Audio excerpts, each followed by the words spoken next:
Hello again from the People's Lawyer channel. Today we're continuing the series of building resilience to navigate the apocalypse, and we're in part 5 looking at active resistance.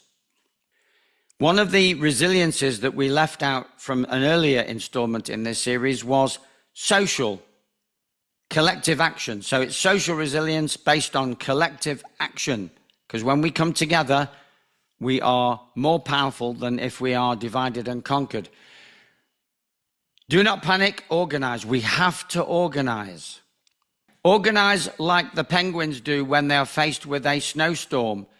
They huddle together, and the ones on the outside facing the brunt of the storm and starting to freeze to death are pushed into the center where they can reheat and save their own lives. This is what we need to do. We need to work out who's on the front line and who's supporting the front line, and who is not capable of doing any active resistance, but they can do passive resistance by nurturing the active resistors, by feeding them, by accompanying them, by giving them information. It's a team effort, and we all need to apply our own due diligence and work out exactly what we're best at and what skill set we can contribute to the collective cause. Those who love peace, and we all love peace, must learn to organize as effectively as those who love war. And the sad fact is that living amongst us are warmongers. They do not like peace, and that's an understatement. They positively abhor peace. They want war, they want conflict, they want aggression, they want tension, they feed off it. I haven't got time to go into why that would be. Narcissism is a factor. Being controlled by other energies or other entities is also a factor. It's way too complex and complicated to go into now, but the fact is that they love disharmony, conflict, and we must take that into account by organizing and defending ourselves from this onslaught. People continue to confuse being obedient, and that's what we are not. We're not complying with being a good person. You are not a good person for following unscientific, morally corrupt rules. What you are is a coward. Obviously, I don't mean you personally. If you're tuning into this, I'm not referring to you. So this meme is slightly off-center. We should be saying they. But it can apply to any of us who are not fulfilling our role as a fully fledged, responsible and self-responsible member of mankind, a man or a woman or a boy or a girl. We all have the potential to be brave and the potential to be cowardly. Good people don't follow unjust laws. It's their disobedience to them that creates positive change.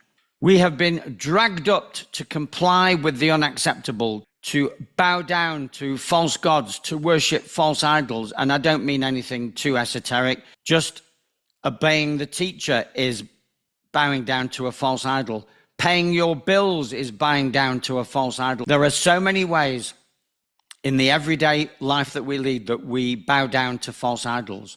When we pay things that shouldn't be paid for, when we comply with things that should not be complied with because we think we're being good. It's how we were trained at school. And I'm going to leave it there because I think you know exactly where I'm coming from on that one. We do not comply, but we get active. We form shadow councils and we watch the councils. So we're on shadow council watch. They are bringing in the UN agenda through ICLE, as we saw in a previous part. International Council for Local and Environmental Issues is the globalist agenda being applied locally. That's glocalism. We are on light paper outreach. I personally, every week, or certainly every week that I'm available on a Saturday, go out physically with the Kent Resistance with hard copy of the light paper, handing it out and putting up yellow boards. In 2 hours, we can shift as many as 2,000 papers because we identify, we target, if that's the right word, motorists. And motorists have to stop at traffic lights, and that's when we can hand out way more papers than we could in any shopping centre. We leaflet the community. We do rapid response. Now, there is a website, which you can see there, www.rapidresponsegb.wordpress.com, where you can go on and find your local Rapid Response Telegram group. We're going to need rapid response because the war is hotting up. We had a Cold War, we had an info war, but the war will soon hot up again in medical environments, not in Russia-Ukraine environments, in my opinion. That's a false flag, it's a distraction, but in medical environments, in pandemics. SHTF, shit-hitting fan scenarios. If you travel or shop individually or even in twos, that's, in my opinion, an error. If there are chaotic scenes all around, the Australian swimming team has arrived in France today or yesterday, so that's July the 16th, 17th. They have arrived in France for the Olympics already in masks. That's the swimming team, big strapping dudes in masks. And the Tour de France have already said that journalists can only speak to cyclists if the journalists wear masks. The pandemic 2.0 is around the corner.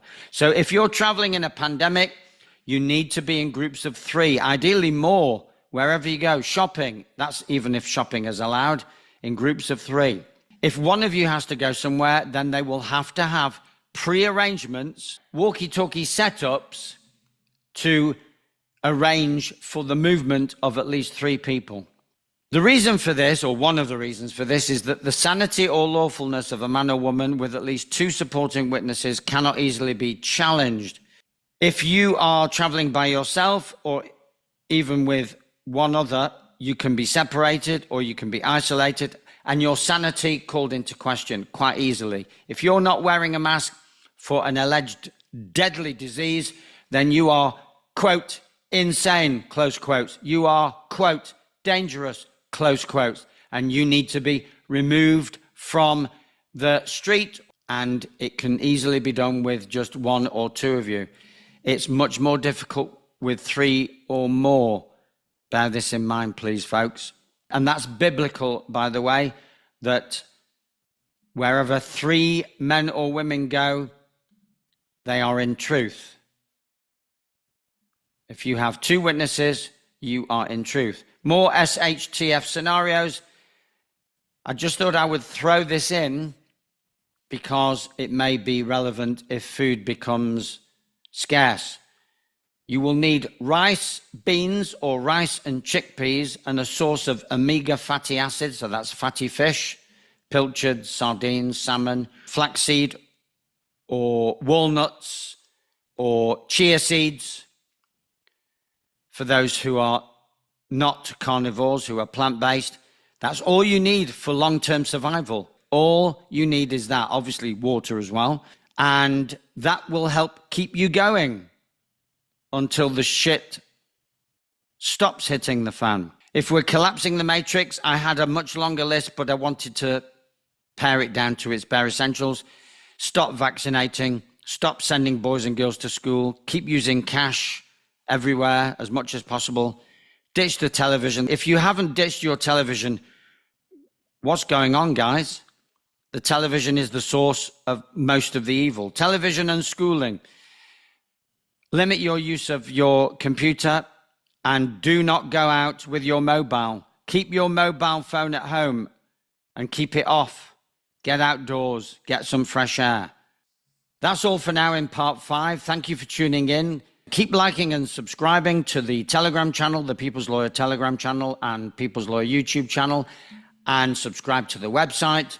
Stay tuned for part 6 of Building Resilience, where I will go through the resources that we have to help you with your information, because information is knowledge and knowledge is power. Thank you for tuning in. Watch this space for more installments. Bye for now.